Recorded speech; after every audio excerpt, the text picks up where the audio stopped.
nous ouvrons aujourd'hui la première partie du cours, après l'introduction de la semaine dernière, la première partie du cours intitulée « Repenser l'espace mondial dans sa diversité ».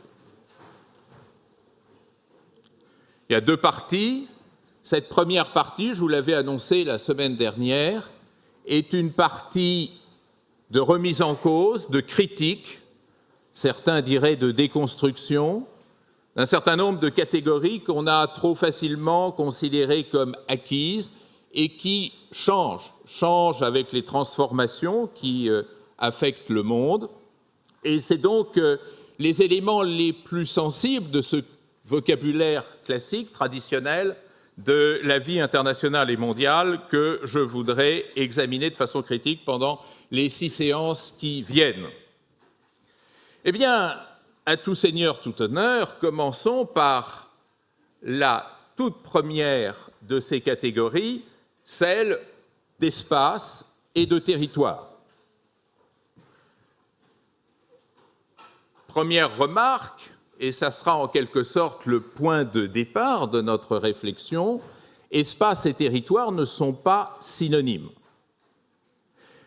Espace, c'est une catégorie très large, très générique, englobante. Vous comprenez intuitivement que l'on ne peut pas penser le social hors de l'espace. L'espace est un phénomène transculturel, est un phénomène éternel. Vous voyez, je souris presque en le disant, tellement c'est évident. Il n'en est pas de même de la notion de territoire, qui, elle, renvoie à une acception précise. Quand certains se permettent de parler de la fin des territoires, ceux-là même, je leur ai demandé si j'avais bien interprété la chose, ne parlent pas de fin de l'espace, bien sûr. C'est dire que le territoire est une forme de manifestation de l'espace, est une forme d'organisation de l'espace.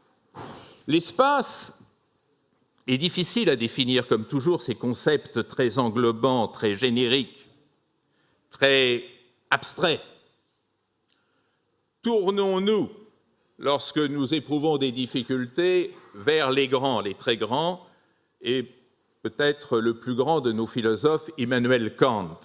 Et Immanuel Kant nous donne de l'espace une définition tout à fait intéressante lorsqu'il nous dit on peut concevoir l'espace comme un système de lois réglementant, organisant la juxtaposition des choses.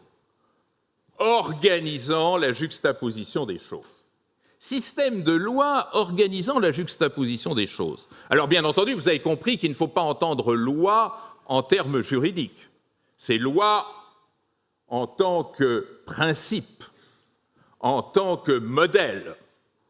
Et donc, Kant nous dit la distribution des choses dans notre monde n'est pas parfaitement aléatoire, elle est fonction d'un certain ordre qui aide à la description. L'espace mondial, c'est ça, c'est voir comment toutes les composantes du monde se trouvent ainsi juxtaposées, se trouvent ainsi définies les unes par rapport aux autres.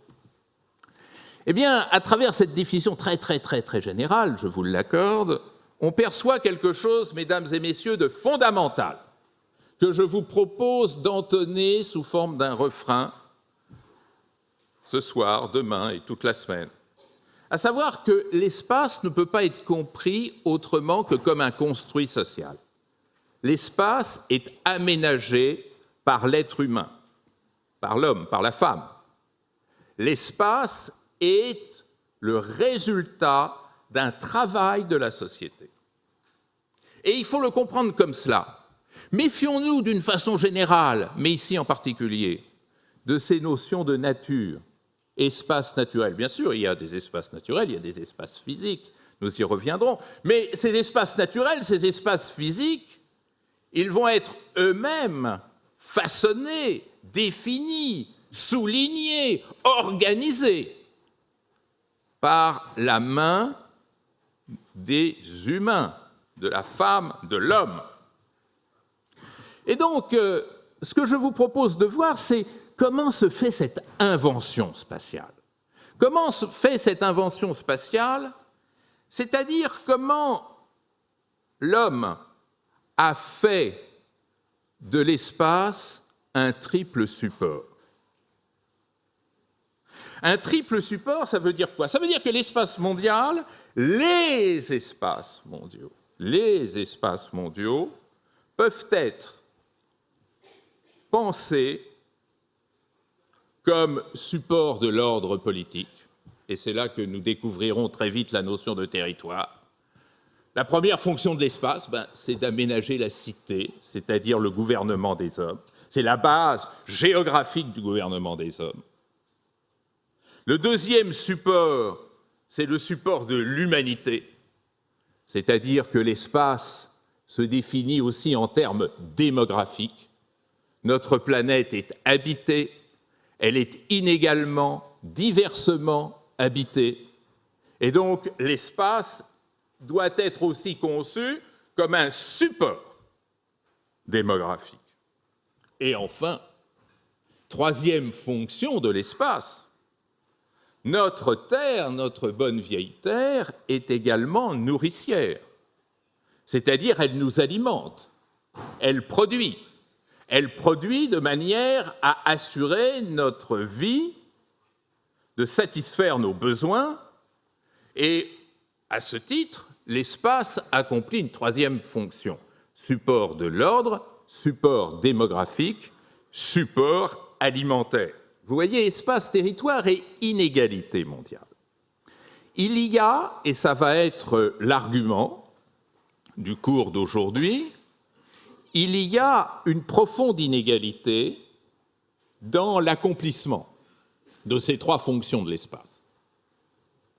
L'ordre politique n'est pas égal et encore moins pareil partout, mais la démographie, je vous en ai déjà dit un tout petit mot, n'est pas également répartie, et enfin, il y a une profonde inégalité entre les capacités des espaces mondiaux à produire des ressources.